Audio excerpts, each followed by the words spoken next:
Hi, this video contains spoilers for Jedi Survivor. I know it's several months since the game came out, but seriously, if you haven't played through the story yet and you intend to, go do that first. Any good Star Wars story needs a great villain. Darth Vader's terrifying presence elevated the original trilogy, and Palpatine's cunning and political savvy are some of the best parts of the prequels, while the underdevelopment and misuse of Snoke added onto the sins of the sequels, and Moff Gideon being sidelined caused the plot of Season 3 of The Mandalorian to lack weight and impact. In Jedi Fallen Order, Trilla Siduri was an excellent villain. She was poised, confident, and intimidating at first, but gradually the wounds that motivated her were exposed, humanizing her character and causing her death to be more a tragedy than a moment of triumph. Her story paralleled and contrasted that of Cal's in a satisfying manner. So how do Dagan and, seriously, last warning, Bode stack up against Trilla and each other? Let's find out. After a quick word from Skillshare, the gracious sponsor of this video. You know how sometimes you'll find yourself unexpectedly running a YouTube channel with tens of thousands of subscribers and millions of views? No? Well, that happened to me, and it turns out my minimal knowledge of video editing and my tendency to go down YouTube rabbit holes aren't helpful when trying to produce quality content on a schedule. Enter Skillshare. Whether I'm trying to find tips, techniques, or general rules for editing in Adobe Premiere more efficiently, or just wondering how I can keep myself better focused on my creative work, Skillshare is there with an incredible number of classes to address my needs. It's not just technical learning, many classes are applicable to any field you are exploring. For example, Productivity Today, Managing Attention in the Digital Age by Kevin Siskar. Trying to get work done when the entire internet begs us for attention is difficult, but this class presents ways to stay organized and on task, minimize distractions, and keep your focus on your goals. Thanks to it, I've now got my own Todoist board keeping me accountable to you guys. If you want to try Skillshare for free, you can. The first 1,000 people to use the link in the description will get a 1-month free trial of Skillshare. Thank you to Skillshare for sponsoring this video, and now let's get back to the action. Good villains know how to make a great entrance, and none of these three disappoint in that area. Trilla's introduction in the dark, rainy, barren landscape of Braca establishes her as imposing and brutally committed to the empire which she serves. Turn yourself in, or everyone present shall face summary execution. There is no room for hesitation or doubt in her mind. She speaks and acts forcefully and unmercifully. It's a wonderful setup, a facade that will slowly be stripped away throughout the story. Bode's introduction is a little less forceful. Since he is, after all, a twist villain, the game cannot immediately tell you that he will betray you, except it does just that. Traitor.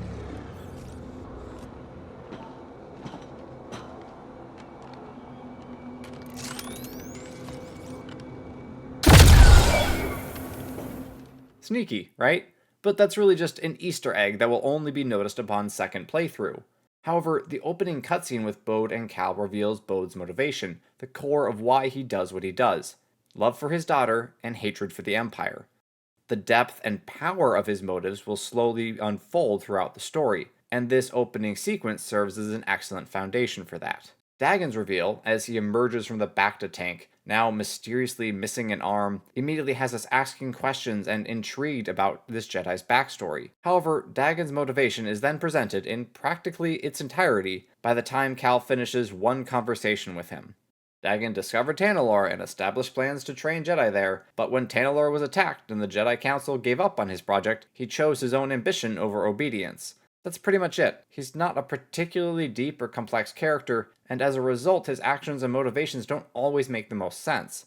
For example, why does he immediately reject Cal's offer of friendship, of allying to take down the Empire, and go on the attack against Cal? We can surmise it's because Cal is a Jedi and Dagan feels betrayed by the Jedi, but for the moment that theory isn't really supported by the story thus far. We'll have to continue on to see if it is paid off. In Fallen Order, Trilla's motivation starts out in a similarly simple manner. She is hunting Jedi traitors, and Cal happens to be the Jedi who has drawn her attention.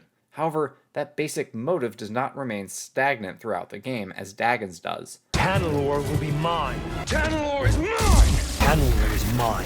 Tanalorr! As we learn the truth of Trilla's past and identity, we also learn the deeper why behind her actions. She does not merely hate the Jedi, she blames them for failing her, for letting her become this twisted form of herself. And she does not just blame the Jedi as a whole, she feels betrayed by her own master, who, under torture, gave up where Trilla was hiding. These layers are unpacked throughout the game, deepening Trilla's character as her relationship with Cere is revealed, in turn affecting Cal and Cere's bond. I wish Dagan's motivation had similarly evolved. His goal, his soul-consuming purpose, is to travel to Tanalorr and train students there. That was his desire hundreds of years ago, and it remains the same after being awakened from the Bacta tank. He has a new target in the Empire now, so at least the game gave us that. Dagan wants to raise an army to defeat the Empire. Does that sound familiar to anyone? Oh yeah, that's Cal's goal. Our protagonist has been fighting the Empire for years, making no discernible progress despite risking his life and losing friends along the way. And therein lies a problem. The desires of these Jedi Knights are almost perfectly congruous. The only reason they weren't working together from the moment they met is because of Dagan's immediate and unexplained rejection of an alliance with Cal. As we find out, he did not take kindly to the Council's decision to abandon Tanalorr to the Nihil, and refuses to back down, going so far as to attack and kill Jedi who are in possession of the MacGuffins he needs to navigate the Koboh Abyss and reach Tanalorr. Obviously, that presents a stumbling block for Cal.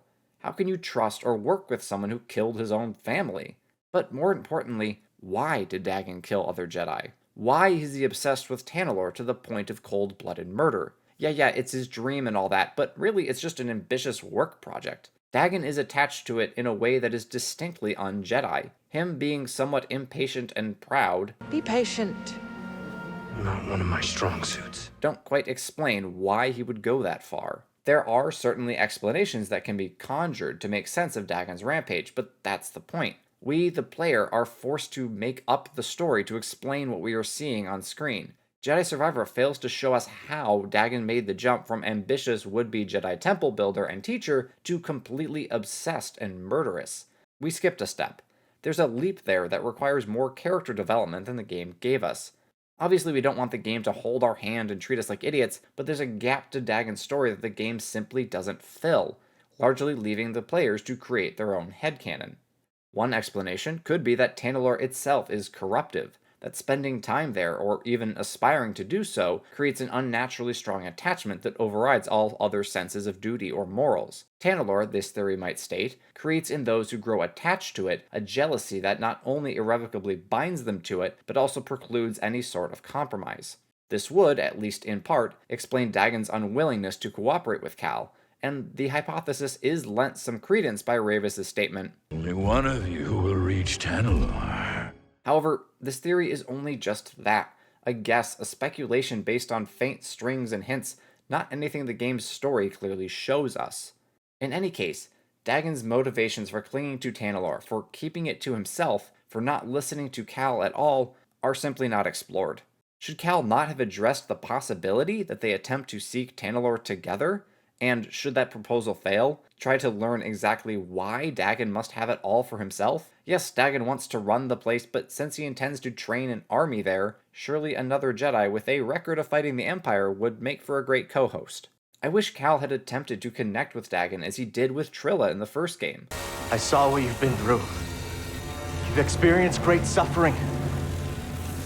It's not too late to let it go. Yes, they both have done awful, terrible things, but Cal can, or at least should, see that Dagan is wounded and broken much like Trilla was, should attempt to assure the former Jedi that he is not his enemy, that he is not the one who denied Dagan Tanalorr, that he stands with him in his fight. Cal states, What I can see is your obsession with Tanalorr has blinded you. but he doesn't attempt to understand if that is a failing on Dagan's part, or a corruption of the planet itself, and if he might be vulnerable to the same blindness.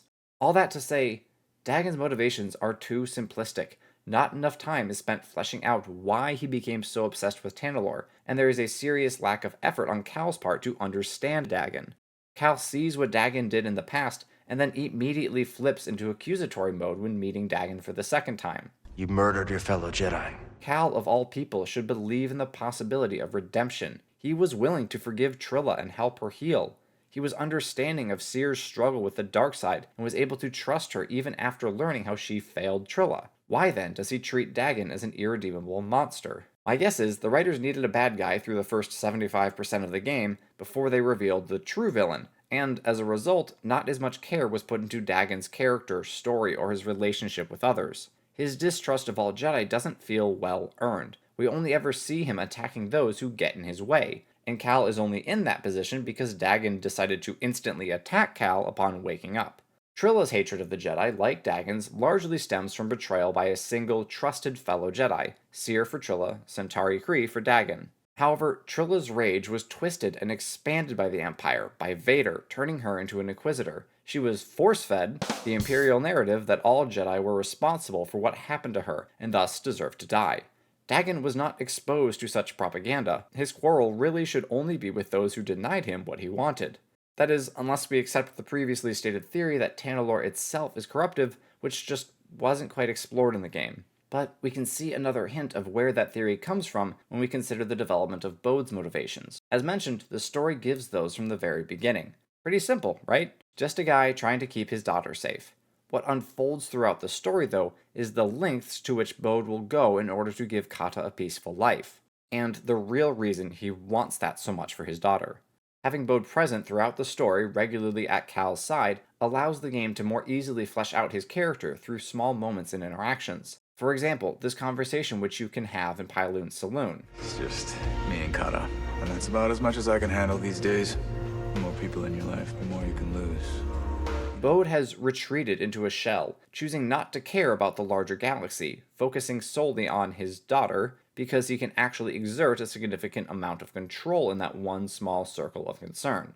This moment hints at the pain in his past, since, that daughter had to have a mother, and how it has caused him to disengage from the war in which he fought, as will be revealed later.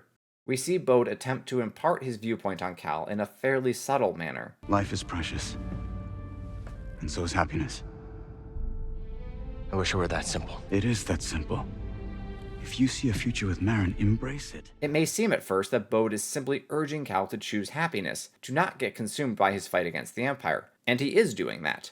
Bode does seem to genuinely care about his friend and want him to be happy, to be safe. The subtext that only becomes obvious after knowing Bode's whole story, however, is that in this moment, Bode is attempting to get Cal to join with him. He is afraid that Cal's persistent, unrelenting drive to resist the Empire will not allow him to simply settle down on Tanalorr, and believes that if Cal embraces his future with Marin, our favorite Ginger Jedi will be far more likely to seek safety and security instead of continuing to fight.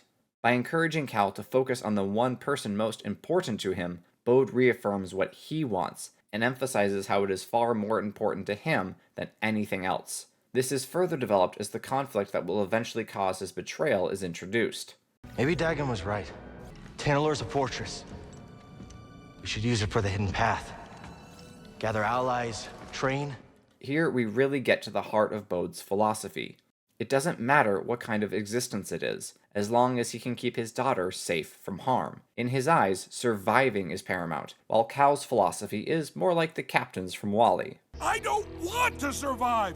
I want to live! This theme of surviving versus living is obviously hardly unique to this game. It also plays a central role in the novel Brave New World, as the main character seeks something beyond the rote, hedonistic, free from all dangers and discomforts daily life that the citizens of the world, or at least his caste, enjoy without thinking. Bode's motivation here is seemingly less selfish than that. He is, after all, just trying to protect his daughter in an incredibly dangerous galaxy. He loves his daughter, and thus he desires her good. Noble, right? Well, no. Bode is not so much concerned for his daughter's well-being as he is obsessed with avoiding the emotional suffering that her loss would bring. This is selfishness masquerading as unconditional love. Rather than seeking what is truly good for Kata, Bode is largely afraid of his own pain, a pain that he has experienced before. Bode is not searching for meaning or goodness, but rather simply for a continuation of one day into the next. Yes, he does genuinely love his daughter. He does care for her, but the pain of his past and the apparent impossibility of fighting the Empire have convinced him that the only obtainable goal is survival, and the only way to reach that goal is to hide. If others share his vision and are willing to cooperate, he's happy to have them along. Bode is selfish, but not totally uncaring. But when his plans are disrupted by Cal and Seer's plan, The hidden path has found a new home. To Tanalorr. Bode cannot tolerate the loss of his hope for a sanctuary where he and Kata could survive. And so we get this. Bode. I'm really sorry about this. It's a clever twist, really. The game is called Jedi Survivor, and yet the Jedi who desire survival without real meaning or purpose ends up being the antagonist. Trixie respawn. So, why does Bode's arc work so much better than Dagan's? First, Bode's desire, his pursuit of safety for his daughter, is a natural one. Every one of us, I hope, has in our lives someone we care about, someone for whom we would willingly sacrifice time, money, and even our very lives. But Bode's love is misguided. His care for Kata's survival, rather than her ability to live, overrides, in his mind, the right to life of others, even those whom he considers friends and allies. Bode wants to defend his family, and that is good, natural, and relatable, but the lengths to which he is willing to go are extreme and condemnable. Second, we simply spend more time with Bode. We get to flesh out his character and his motivations through quick chats and brief interactions that make him feel more real than Dagan, who at times felt more like a caricature than a real character. Third, Cal tries to reason with Bode, to bring him back to the light. Even after the murder of Master Cordova, Cal does not yet give up on Bode entirely. Cal should have tried at any point to understand Dagan, to reason with him, to convince him that they really were on the same side, to help him heal from the wounds that caused him to kill other Jedi. Having Cal do so would have forced the writers to give us a genuine, established reason for why Tanalorr blinded Dagan so badly. Bode's relationship with his friend forced Cal to attempt reconciliation, and when all hope of that was lost, to finally strike Bode down in an incredibly impactful, emotional scene.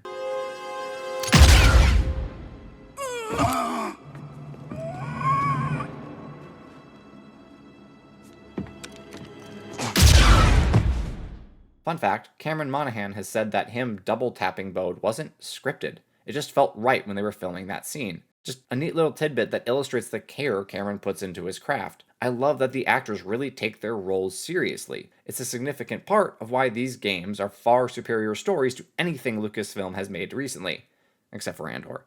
But getting back to Bode, you may remember that I mentioned how his arc may shed some light on the Tanalorr drives people mad theory. When he is defeated, his own daughter not even on his side, Please, listen to them, Papa! Bode persists nonetheless. No, Papa! Stay back! Would a sane man, one who has expressed his desire to protect his daughter above all else, do that? Hard to say for sure, but there's certainly an argument to be made that something external to Bode drove him to act that way. Will we see this explored in the next game, if this theory proves to hold any ground at all? Perhaps whatever corruptive force is present on Tanalorr needs, much like the One Ring, to latch onto a person's desire to do good and drive them to extreme lengths. And is the idea of Tanalorr enough to corrupt a person and thus Bode was already affected on Jedha, or do they have to be physically present on Tanalorr for the corruption to happen? Either way, it is certainly possible we see that explored with Cal, whose desire to keep fighting, to never let the Empire win, is certainly one that could be taken too far, as Jedi Survivor hints, but that's a topic for another day. Jedi Fallen Order succeeded with its primary villain because it focused on telling her story, gradually developing and revealing her character and her relationship with Cal and Cere. What was at first a simple, dispassionate motive turned complex, personal, and generated conflict and distrust even between friends. When Trilla falls at Vader's hands, it is a tragedy because she was beginning to turn toward the light, to forgive her former master, to heal from the wounds she had suffered over the past 5 years. Dagan's death did not feel particularly tragic or cathartic. He seemed too far gone, even though Cal never really tried to bring him back, for redemption. But also, he wasn't a particularly impactful villain. He was more of a nuisance popping in on rare occasion while Cal ran around chasing MacGuffins. Dispatching him felt less meaningful or personal than killing Ravis, whose backstory and motivations were simple yet intriguing, and who honestly deserved more screen time. As did Dagan. Yes, he isn't the true villain of the story, but he is presented as such for a majority of the game, and thus needed more development than he got. Thankfully, Bode manages to redeem Jedi Survivor in the villain category. His arc is understandable, relatable even. His rapport with Cal may be a bit rushed, but I've seen far worse bromances on screen, and their friendship lends significant weight to Bode's betrayal and Cal's execution of his friend. Bode's death scene is poignant and emotionally raw. Like in Fallen Order, Cal and the player mourn what could have been, mourn the loss of a wounded soul seeking happiness and meaning. But now, the death is dealt by Cal's own hand, adding another layer to the tragedy. It's worth noting, too, that Cal kills Bode with a blaster, not a lightsaber. Yes, I know Bode chucked his lightsaber earlier, but I think the symbolism still holds. We see Cal pull out the blaster when acting in a manner that may be practical, or even necessary, but does not exactly live up to the Jedi ideals. For example, when he holds Commander Denvik at blaster point in the ISB base, right before violently knocking him unconscious. There's a little bit of Anakin Skywalker from the Clone Wars in Cal there, and I suspect we'll get a good bit more exploration of that theme in the third game. But for now, that wraps up this comparison and analysis of our 3 villains. Please let me know your thoughts down in the comments. Thank you for watching, and I will see you in the next one.